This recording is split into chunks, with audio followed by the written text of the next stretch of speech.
Berarti sesuatu hal yang hina pun menurut lahiriah, andai kata diproses dikerjakan dengan cara yang baik, akan menjadi barang yang mahal. Begitu pula ibadah. Maka ibadahlah dengan baik, ngajilah dengan baik, bekerja dengan baik.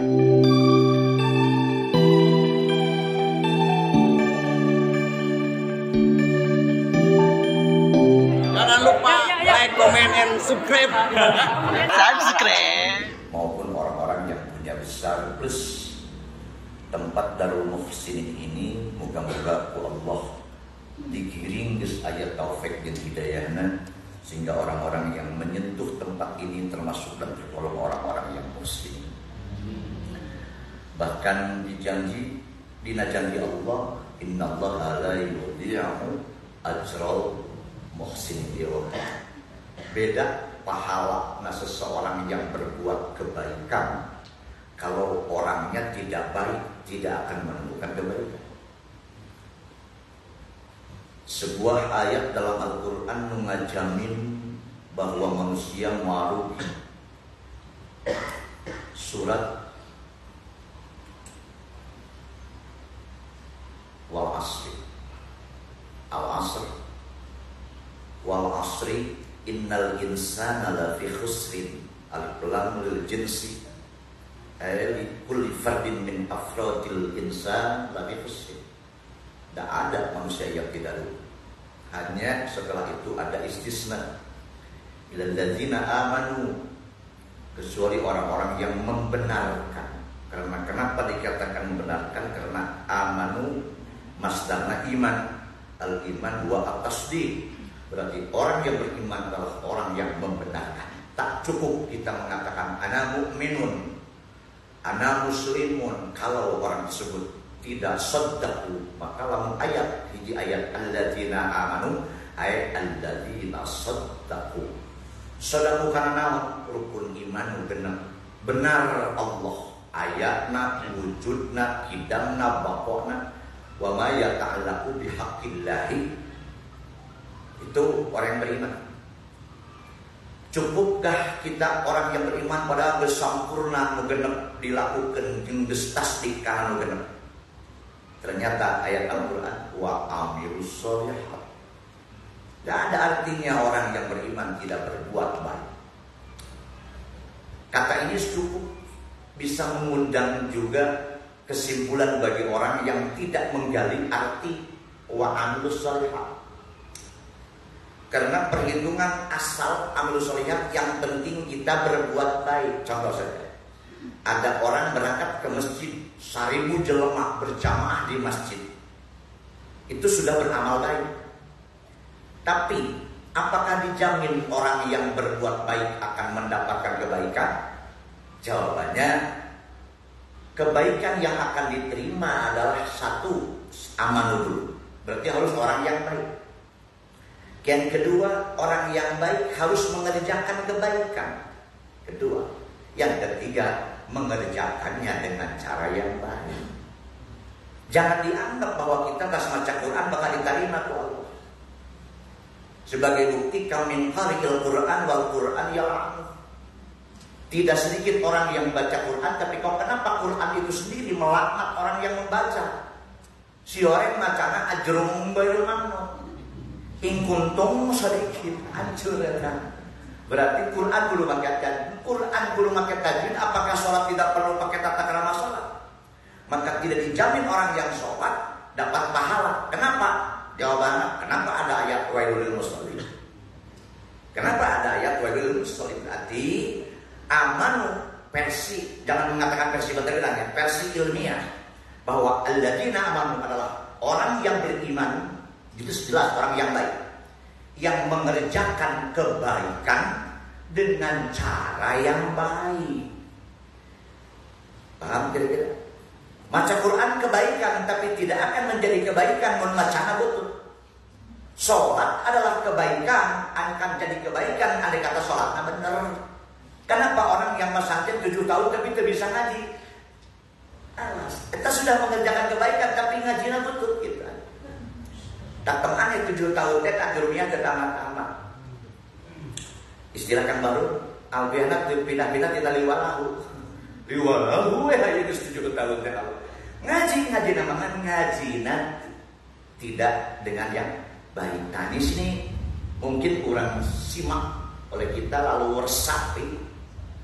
Bukan ilmu saja, bukan Al-Quran saja, bukan sholat saja. Apapun kalau kita bekerja dengan cara yang baik, insya Allah akan menghasilkan yang baik. Nah, ujungnya bagaimana kalau kita mengerjakan kebaikan dengan cara yang baik? Tongwaka jelema, tongwaka ngaji, sampai 1 tahun dipelak, dicabut 1 kilo 1.000 sampai 2.000. Ridho beda belenggu.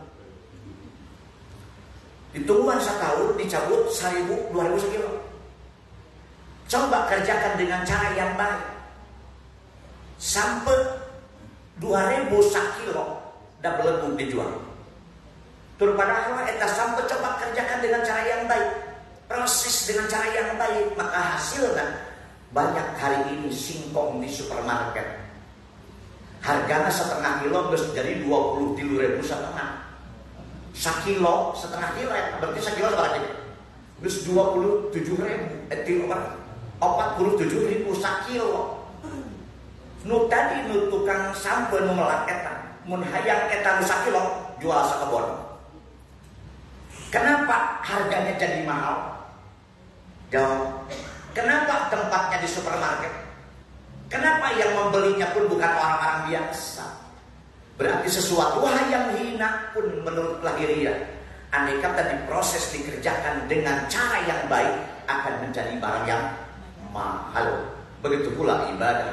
Maka ibadahlah dengan baik, ngajilah dengan baik, bekerja dengan baik, bisnis dengan baik. Ini alhamdulillah kita sampai ke suatu tempat yang tak pernah mengundang yang namanya haji nono. Alhamdulillah ini undangan Allah lewat prosesi Pak Kiai Haji Asep Irfan Al-Kabir. Mana? Puji satu negara kawan. Kabir anjeunna sebagai wasilah nempangkeun di baru sebagai sadaya di tempat. Jadikanlah bagi alumni ini tempat kedua, rumah kedua dina hartos. Yakinkan andai kata urang di lembur sok ngawulang ka masyarakat kudu keton silaturahim. Ternyata silaturahim itu indah. Hese di lembur hayang babagi jeung nasi kebulit. Hese babagi di lembur jeung satena durian montong dibeli montong didahar. Ya Allah berkati tempat, mudah-mudahan di zaman tempat pertemuan menjadi pertemuan yang abadi, utamanya mungkin hati. Maka ada sebarang postingan di pagi hari, Allahumma alif baina qulubina, dari pagi hari. Bagi alumni-alumni yang suka melek kepada grup itu, insya Allah akan mendapatkan sesuatu yang cuma cuek-cuek saja kepada grup. Padahal hari ini justru barokah nak bertemu dengan kita kalau lewat grup ini. Cenono, Ceneno ini beliau lama nggak ketemu dengan kita. Berkat postingan lewat media, alhamdulillah bisa bertemu, dimanfaatkan untuk silaturahmi. Hanya bila ayah para alumni nu jarang tepung kabar tergedang, pribadi saya nepungan, iya saya tulang itu dia. Ini orang suruh dari sebentar teman-teman merasa tersinggung. Kursi tersinggung mah kudu ke Rasulullah. Kalau Rasul Kang Jawa Rasul laisal wasil bil mukafi nu eusina laisal wasil man wasala liman wasala. Lain jelema nu silaturahmi aing sok datangan ka udah aing ngadatangan ka sok datang mah. Naon cari silaturahmi adalah walakin al wasil man wasala liman qata'a. Orang yang silaturahmi adalah orang yang suka mendatangi orang yang tidak datang kepada kamu. Lalu pahalanya bagaimana? Duanana alhamdulillah. Ngan licik andai kataku akan didatangkan kali ya gitu. Alumni mendatang ke hotel kita. Lain ini lah ya. Tapi yang jelas ini bagian pertemuan silaturahim kita. Sebelum membahas kita berawal bayang ini karena ia bagian daripada pertemuan yang kesekian kalinya. Ini nyebut triwulan tapi tiap minggu itu. Jadi ayat triwulan yang dicawe-cawe ini. Sedikit ya. Ahli filsafat ada yang menyampaikan bahwa al-hayat hiya as-siyasah. Hidup itu adalah politik. Maka betapa beleguna kita ditipu tahun-tahun yang lalu oleh orang-orang yang mengatakan, wahai kiai, cari kue kiai mengajar di bumi, ngaulang bios urusan ieu kotor politik kan. Ketipu tak. Nah, siapapun orang yang hidup itu politik. Di dalamnya dalam politik pasti ada pertarungan. Pertarungan otak, bisa pertarungan pesak, sampai dalam politik bisa terjadi pertarungan fisik. Memang kodratnya manusia. Begitu gubrat ke alam dunia, tawaka gubrat di alam rahim, sang bayi yang menjadi janin adalah itu sang juara, hasil perebutan tempat miliaran sperma waktu si Udin gaul jeung si Iji miliaran. Kabeh yang jadi jelema ternyata hanya beberapa gelintir, bahkan biasanya satu yang lolos. Kenapa begitu gubrat ke alam dunia orang tersebut tidak dimainkan? Sedangkan dalam dirinya sudah Allah siapkan otak. Di bahasa Rasulnya adalah ittaqur ra'sa wa mahawa. Jagalah sirah. Jadi naon ayana sirah. Naon ayana sirah? Otak. Sedangkan as-siyasah, masa berpolitik dengan tukur, masa berpolitik dengan punten bujur. Berpolitik adalah jelas dengan akal yang kita miliki, yang Allah berikan. Lalu berikutnya, as-siyasah hiya al-harbu. Politik adalah perang. Bukan politik kalau bukan perang. Sok tanyakeun ayeuna saha jelema hayang menang dina Pilpres. Kabeh hayang menang. Menggunakan politik, yes. Perang mereka perang. Al-harbu cuman ada di ujungnya, wal harbu hiya al-khud'ah. Perang adalah tipuan. Maka siapa yang jago menipu, itu suruh untuk berperang. Lu tuh bisa nipu pemilu perang. Hanya apakah boleh kita menipu? Jawabannya al-kizbu ba'dun minal khid'ah. Berdusta adalah bagian daripada tipuan. Pertanyaannya, apakah boleh berdusta? Kullu kadzibin dzanbun, setiap berdosa, setiap berdusta dosa. Illa salasa. Satu, berdusta. Awas, al-kidbu baina zawjain. Berdusta di antara suami istri. Nah, ada salah kali. Akan mereka mana? Mereka Allah sekedar berkata-kata orang. Ini cara gitu, kan boleh jenah al-kidbu, bukan di sana. Menempatkan berbohong antara suami istri bukan untuk berdusta yang melahirkan ketidakbaikan, tapi berdusta yang melahirkan kebaikan. Contoh, istrina dikantorkeun ku pamegeta selama 1 minggu.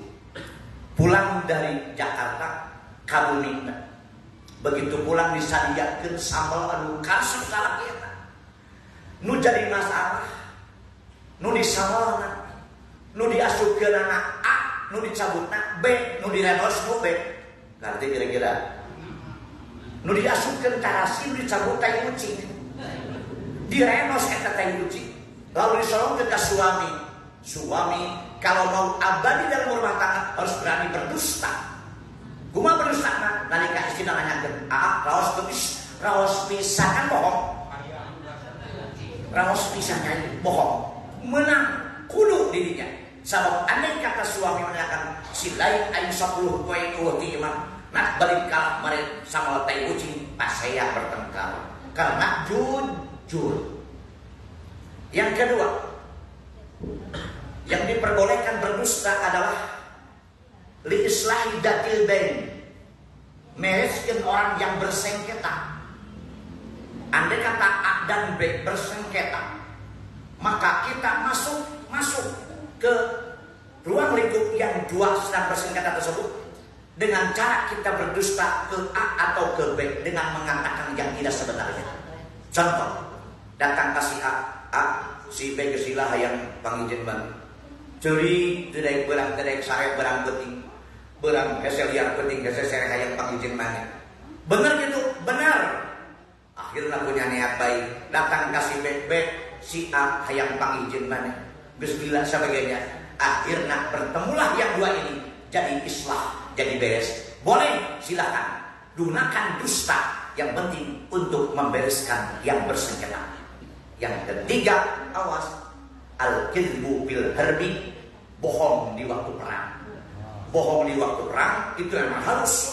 Justru lamun jujur ke waktu perang, datang orang musuh pakai baju A, lalu kita sebagai musuhnya pakai baju B, lalu sementara orang terang-terangan pakai baju B di hadapan baju si A, maka walilah tahilukna ditewakila.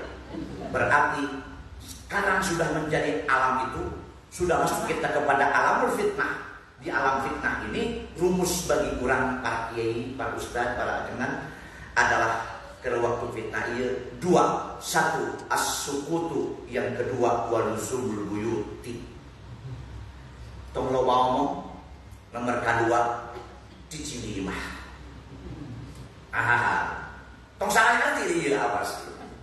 Karena cenah kusukut. Hari mana ke mana? Nah, segitu menjawab deh. As-sukut. Bukan. As-sukut ini masukkan hadis. Man kana yu'minu billahi wal yaumil akhir falyaqul khairan aw liyasmut. Katakanlah yang baik, kalau tidak tahu mending repeh. Contoh kita mengomentari calon-calon presiden Allah sekarang. Lah tengah omah tong riweuh cari yang terbaik biar kita bisa.